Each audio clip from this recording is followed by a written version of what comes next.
Yes, guys. Hello, and welcome back to another Spurs-related YouTube video and podcast. I hope everyone's doing very well today. Today, I'm going to be running through 4 super quick transfer updates. And guys, if you are still enjoying these transfer update videos on Spurs-related, please smash like. Let's see if we can get 150 likes today. The last video with George, if you didn't see it, it was a stream with George Achille yesterday. Do go check that out. That got almost 200 likes, so the support has been mad. And we really do appreciate it. Today, I'm on my own. I'm running this solo again. But guys, hopefully you can support me by smashing that thumbs up. And enough of that chat. As you guys know, I don't like plugging it too much. Although there is membership options now, which do help us out massively and do help us continue this channel, improving equipment and so on. It's £1.99 or £2. But we know everyone's not in a position to do so. But if anyone, regular watchers, new watchers, are able to support us, we would massively appreciate it. But that's enough of that. I'm going to get straight into this, and we are going to talk about the first update, which is Ryan Sessegnon, who has undergone surgery to his left hamstring. So unfortunately, he sustained it in pre-season. A bit of a shame, of course, and we wish him all the best. But having previously suffered with his hamstring injury, it is anticipated that the surgery following his injury will provide a permanent solution to the problem. So he has been a bit injury prone, but hopefully the surgery does help that. And to be honest with you, thinking about it like that, the injuries he suffered haven't helped his progress, and obviously a lot of people don't think he's first team quality, as well as myself. But hopefully this surgery helps him develop, and hopefully can really push on, because I think he's probably got one more season, and then it's probably time to look at selling this type of player on, in my opinion. But let me know what you guys think. Moving on to the next update, Manos Solomon. We talked a lot about him in the stream yesterday.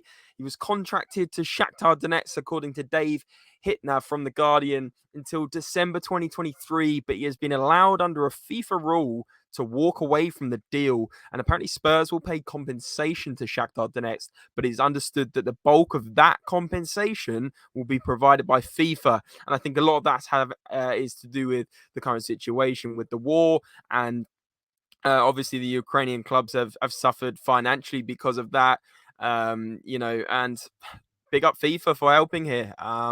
There's a lot of things that don't necessarily go great at FIFA, but this sounds like they've been very helpful and helped the deal. And of course the friendly that we're doing against Shakhtar is going to have helped things, as well as obviously hushing down the Shakhtar president, who said he was going to sue Tottenham if we got Solomon on a free from Fulham. But there you go. Looks like all has been settled, and under a FIFA rule, he was able to walk away from the deal from Shakhtar. So happy days.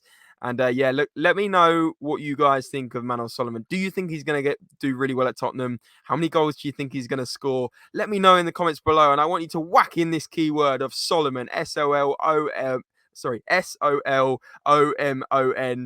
think I got that right. Repeating it back didn't sound great, but whack it in capital letters and let me know how many goals you think he's going to score this season. I'll be loving to know how many you guys think. So there's the keyword, and there's the question for today's video. Now we move over to this Chelsea player, Conor Gallagher. We talked about him before, and the talks have come up again from the Telegraph and Mike McGrath. And Tottenham have Conor Gallagher in their sights, but Spurs are looking for a midfield option, as Pierre-Emile Hojbjerg could be on his way to Atletico Madrid, and clubs in Germany are also interested in Hojbjerg.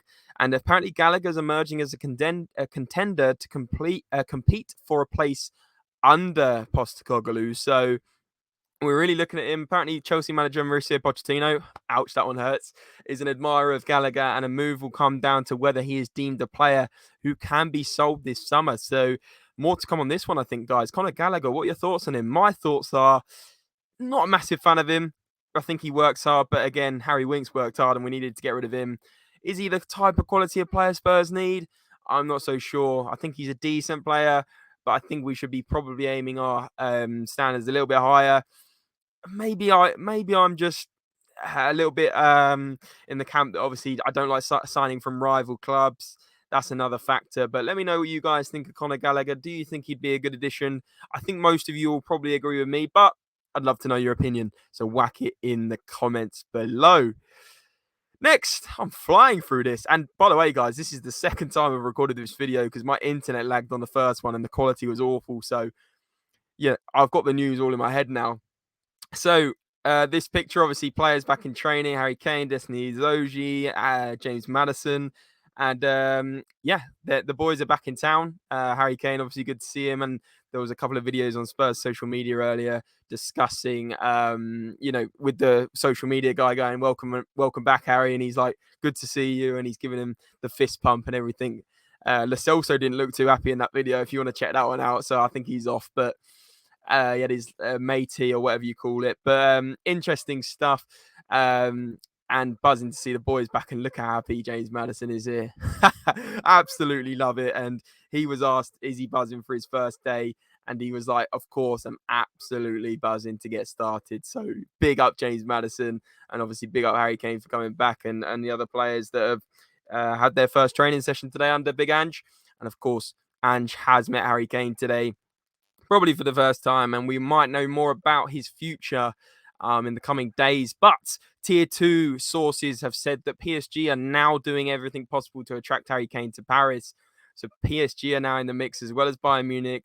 A new meeting is planned between the two camps this week, apparently. And PSG are able to make an offer close to £100 million for Harry Kane, a sum capable of satisfying Tottenham.